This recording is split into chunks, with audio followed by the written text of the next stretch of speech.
Trash talk is a very important ingredient in the UFC since its beginning. Many fighters were very good at it throughout its history, which is almost 30 years.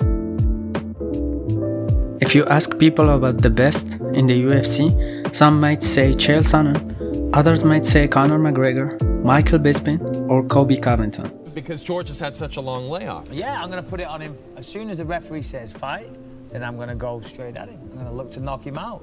And George is going to be standing there like a rabbit in the headlights, okay, or like a deer in the headlights, as these guys like to say. And he's going to be frozen like this, like a lizard that doesn't want to move, okay? And I will pounce, pow, and take him out, and I'll splat you. I'll splat you like the little nerd that he is. He'll be knocked out in Madison Square Garden. They want you to give us a quick count to 10, both of you gentlemen, if you don't mind, just if you wouldn't mind counting to 10. Nate can only count to 5. 10. Oh. Me, because I feel like Vanderlei got his way. I mean, do you understand, Errol? You and everybody else waited in the weather. You came to the press conference. Vanderlei, it looks like he found a bathroom as a backdrop in the men's shelter he's living at in Rio and got somebody to point a cell phone at his face. I find it a little bit weird. You act like you just asked him a question. You just talked to plexiglass with a little bit of technology in it, and then he gave you an answer. You understand we're beaming him in via satellite, Ariel. We could have used that satellite technology to point it somewhere in the world, depict and predict weather patterns and protect people's lives. Instead, we've got Vanderlei Silva coming to us from a men's shelter bathroom in Brazil. Yeah, man, I find it a little bit weird. In his skill set. So what do you have to be cautious of when you step inside the octagon? The biggest thing I need to be cautious of when I step in the octagon with Tyron Woodley is if he starts rapping in that octagon. And let me just give you a piece of advice, Megan. If he starts doing that, just run away from the building. I'm sorry. If it happens to me, I'm going to be so close to him in the octagon, I'm not going to be able to get away from my eardrums to pop. So just a piece of advice, if he starts doing that whack-ass rapping, just run away from the building, Megan. Oh, man. All right, Colby. Well, He's had. And every time when it's time to present and perform, he's failed. On Saturday night, it's not going to change. What I do well, I come in with heart, I come in with determination, I come in with hard work and perseverance. When I get my hand raised, I don't know why. And so are all the millions of fans that have had my back over the last 20 years. Tito always says I'm using my mouth to get my opportunities. The only person I know that made money using their mouth is his ex-wife. But there is one guy who has been very good and very consistent at it from the beginning, but doesn't get credit. It's Dana White. He destroyed everyone from fighters, journalists, referees, and also other promoters. In this video, we will see some of his fine work. See how that whole thing played out, but I heard Bob Arum, fucking little bitch, crying about it. Fuck him. I had to throw that in there. I fucking hate that guy. Anyway. Did you see his fight, not to bitch on Bob Arum, but he said that, oh, I've lost so much money on Terence Crawford, I could build a house in Beverly Hills or something? Like, you imagine if I said that? Are you fucking kidding me? You guys would murder me if I said that. I'd never hear the end of that. That's what you do. That's not his fucking problem. That's your problem. His problem isn't to figure out how you make money. You fucking signed a deal with this kid.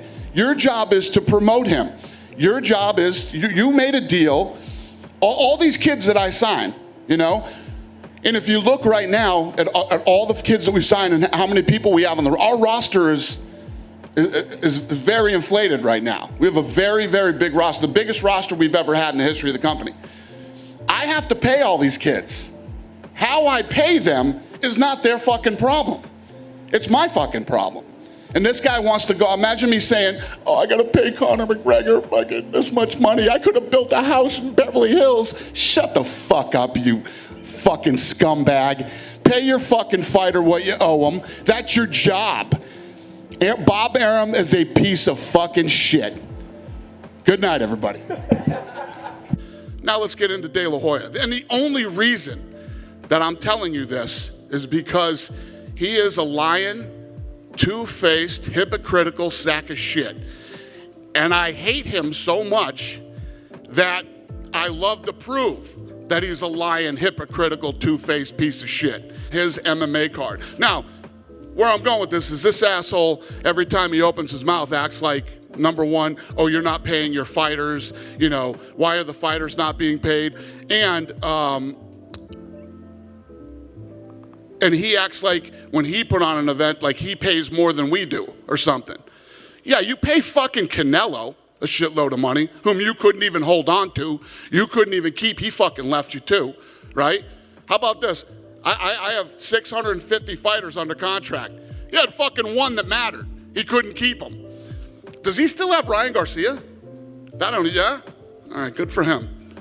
That'll be another 2 weeks before he fucking loses that kid, okay? The head of Triller says that you blocked GSP from boxing Oscar De La Hoya and that you made a move for Jake Paul. Oh my God, don't even ask me about these idiots. Who gives a shit? Does anybody give a shit? I guess they You do? No, I don't give a shit what they think. You think I care what Triller thinks? No. Are you sick and tired of them mentioning UFC? I don't even take their calls. This idiot calls me every day, texts me every day. Please answer my call. Please talk to me. Why won't you talk to me? Because I don't give a fuck about you. Do your thing. Leave me alone. Go fucking do whatever it is you're doing. Knock yourself out. I could care less. Yeah, I have no interest in talking to any of those idiots. They can do their thing. Do your thing. Stop talking about me. What do you give a shit what I'm doing? Go do your thing. At some point, is it getting annoying that they only seem to ever talk about UFC fighters and UFC talent? Oh, I get it, but yeah, get out of here. What are you doing? I don't even know what you're doing. What is this thing you're trying to build? What are you doing? You know, and why are you talking? What do I have to do with it? What do I have to do with it, or my guys? Do your thing. What are you doing? Are you starting an MMA organization, or you know? And then you got Oscar, this fucking idiot again in the car that night. Come with us and make more money than you've ever made in your life. We heard that before. Chuck Liddell's here tonight. Grab him, ask him if he made more money than he ever made in his whole life when he went with Oscar De La Hoya. You know what I mean? But you guys keep asking me about these idiots. You guys know they're a fucking joke, but you keep asking me about them when you know they're a joke. You know this is bullshit. You know they're all full of shit, and you know what I mean? But this is what you want. You want me to do this, and I tried not to do it, and I can't help myself. But I don't care what they're doing. Fucking go away. Go do whatever you're doing. Stop texting me, stop calling me, and stop fucking asking the media to ask me things, okay? Beat it. Get lost. The commission is going to keep this fucking guy around until he seriously hurts somebody. The guy has no fucking idea what he's looking at. I said it a long time ago. The guy shouldn't even be watching MMA on television, let alone fucking reffing it. I had to call his bluff on that one. I knew he wouldn't. I said, I'll put up $250,000 right now for charity. He's like, you're not going to bully me like you bully your fighters and all this shit. You know what I mean? Wait a minute. Fuckhead. How much money are you putting up? What are you talking about? Who the fuck do you think you are? Nobody even knows who the fuck you are. You know that, right? The 7 viewers you get on your fucking show. You know what I mean? You think anybody in the fucking world knows who you are, Dan Le Batard? Nobody knows you, okay? I'll put up $250,000 for charity. How much are you going to put up? Nothing. He ain't putting up a dime, and he don't want to fight. He's full of shit. That's like calling out a girl. That's like calling a girl out to fight. Yeah, well, it's my seat. It's the media. Come on.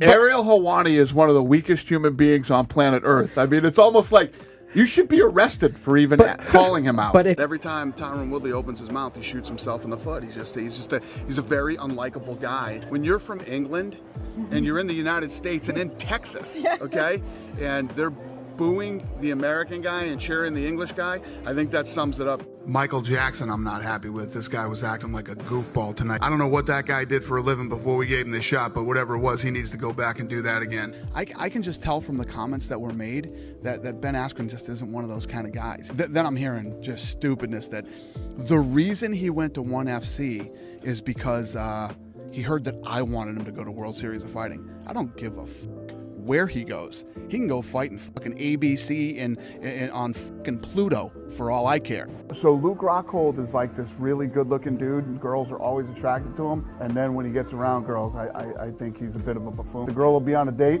and he looks good, and then you just want him to stop talking. Stop talking and just sit there and look good. Nobody deserves anything. You got to earn it. You got Rockhold right now screaming, I deserve this. You just got knocked out in the first round. You don't deserve it. Most likely to mess up a toast at a wedding. Tito Ortiz. Okay. He can't put a fucking sentence together. Imagine him trying to do a toast.